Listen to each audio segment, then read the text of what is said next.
Since the release of The Rise of Skywalker, there has been a lot of digital ink spilled debating the merits of the film and of the entire Star Wars sequel trilogy. I know, because I've spilled quite a lot of that ink myself.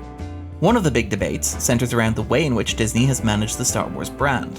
It has become increasingly common to argue that the company needed a plan for the 3 films, and that a lot of the problems with the sequel trilogy would have been solved had they been mapped out in advance.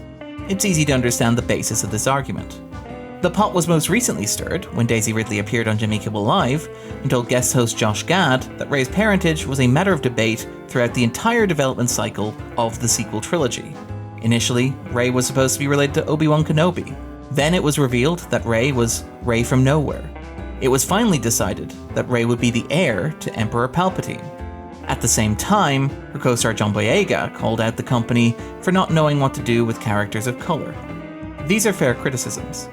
The reveal of Rey's lineage in The Rise of Skywalker was so poorly handled that details of it had to be patched in supplemental material that helpfully clarified whether or not Emperor Palpatine was sexually active while on the throne. You can thank me later for the mental image. I can't hold on any longer. The character of Rose Tico had been introduced as an important part of the universe in The Last Jedi, but was sidelined in The Rise of Skywalker. Theoretically, planning the trilogy in advance might have prevented such missteps. Of course, this idea of planning the sequel trilogy in advance is a simple solution to a complex problem. It ignores the simple reality that just because something is planned doesn't mean that it will satisfy the fan base. Had the company sat down and planned the 3 films in advance when they bought Lucasfilm in October 2012, Disney most likely would have settled on a plan that a significant number of fans wouldn't have liked in the first place. After all, the only stretch of the Star Wars filmography with a predetermined endpoint and a rough roadmap was the prequel trilogy, guided by George Lucas. While fandom appears to have retroactively venerated Lucas, and to have softened on the prequel trilogy in general, the initial reaction was so vitriolic that child actor Jake Lloyd described his post-Star Wars life as a living hell, and the media backlash drove actor Ahmed Best to consider ending his own life. As such, a plan is not a guarantee of success. Indeed, in some cases, it can become a trap. General Helmuth von Moltke reportedly boasted that no plan survives contact with the enemy. Mike Tyson less eloquently argued, everybody has a plan until they get punched in the face. As such, it is notable that many of the best serialized narratives were not a result of meticulous planning and careful choreography, but instead of improvisation and innovation on the part of those in creative control. George Lucas didn't know that Darth Vader would be the father of Luke Skywalker until several drafts into The Empire Strikes Back. At the time, the bold narrative decision shocked and confused fans, and even seemed to upset the actors themselves. However, it was a strong choice that was ultimately vindicated by history. A rigid plan for the Star Wars franchise, mapped out in advance, would most likely have prevented this development and robbed the franchise of one of its most defining moments. There are plenty of other examples to draw from in the rich history of pop culture. The final season of Breaking Bad opens with Walter White buying an M60 machine gun, but showrunner Vince Gilligan admitted that the writing team had no idea why he was buying it until much later in the year. Kim Wexler has become the breakout character on the prequel Better Call Saul, despite the writing staff's initial expectations that she would fall out of importance as the show progressed. Even within genre fiction, the writers on Star Trek Deep Space Nine would frequently change the direction of the entire show based on late rewrites of standalone episodes like Improbable Cause or In Purgatory's Shadow. Christopher Nolan approached his Dark Knight trilogy one film at a time, which allowed him to adapt to events outside the narrative, such as the tragic passing of actor Heath Ledger. There's a lot to be said for the dexterity in writing and plotting something on this scale. Had Disney agreed on a plan for the sequel trilogy in October 2012, it seems unlikely that the films would have retained a contemporary cultural resonance. The Rise of Skywalker might have bungled the arc of Kylo Ren, but both The Force Awakens and The Last Jedi were able to use the character as an avatar of, and a window into, cultural shifts that became obvious after Disney purchased Lucasfilm. For better and for worse, The Last Jedi is as much a 2017 movie as the original Star Wars was a 1977 movie. They're using asymmetric warfare against a highly organized empire. I think we call those guys terrorists today. When I did it, they were Viet Cong.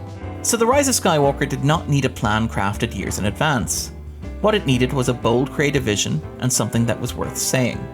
After all, The Force Awakens and The Last Jedi both performed well with critics. Both earned an A cinema score, and both were the highest grossing movies of their respective years. With The Rise of Skywalker, the train came off the tracks. Despite record-breaking pre-sales, the movie had the worst reviews of the live-action Star Wars films, the saga's lowest cinema score for a live-action film, the sequel trilogy's lowest box office, and only the 7th highest box office returns of the year in question. The Force Awakens was an exercise in nostalgia, effectively a faithful, and sometimes too faithful, recreation of the original Star Wars, but at least it found something interesting in foregrounding characters who never got to be heroes of a story like this. The franchise's first cinematic female protagonist, a black stormtrooper, and a fighter pilot played by a Guatemalan-American actor. Similarly, The Last Jedi was a potent meditation on the franchise's core themes, but one adapted for a new generation and reflecting the way in which the world had changed. In contrast, The Rise of Skywalker was mostly a negation of The Last Jedi. To pick one small example, an early scene in the movie finds Kylo Ren repairing the helmet that he destroyed in The Last Jedi. Is there any reason for this action within the world of the movie?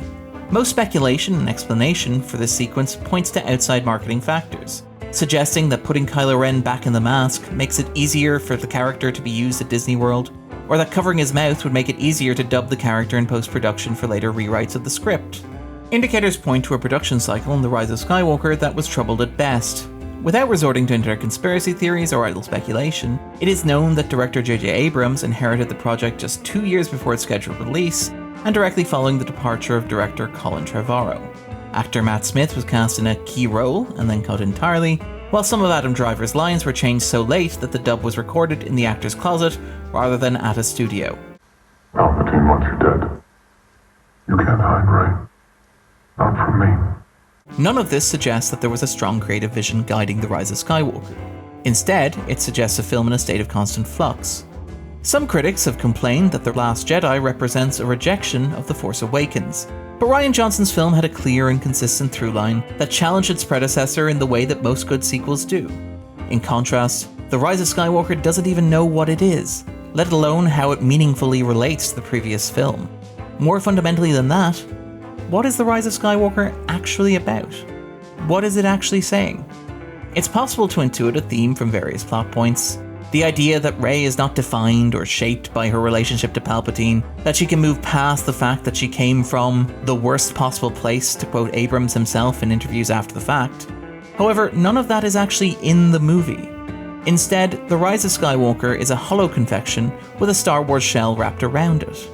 It is this emptiness that haunts The Rise of Skywalker, which keeps drawing us to the cynical tie-ins that expand the story, or the imagined alternate versions of it that are lurking in production materials. It is this failure that casts a shadow backwards over the 2 films leading into it. In truth, the sequel trilogy never needed a particularly detailed plan. Better franchises have thrived without one. However, The Rise of Skywalker did need a vision. I've been Darren Mooney, and thank you for joining me for In the Frame.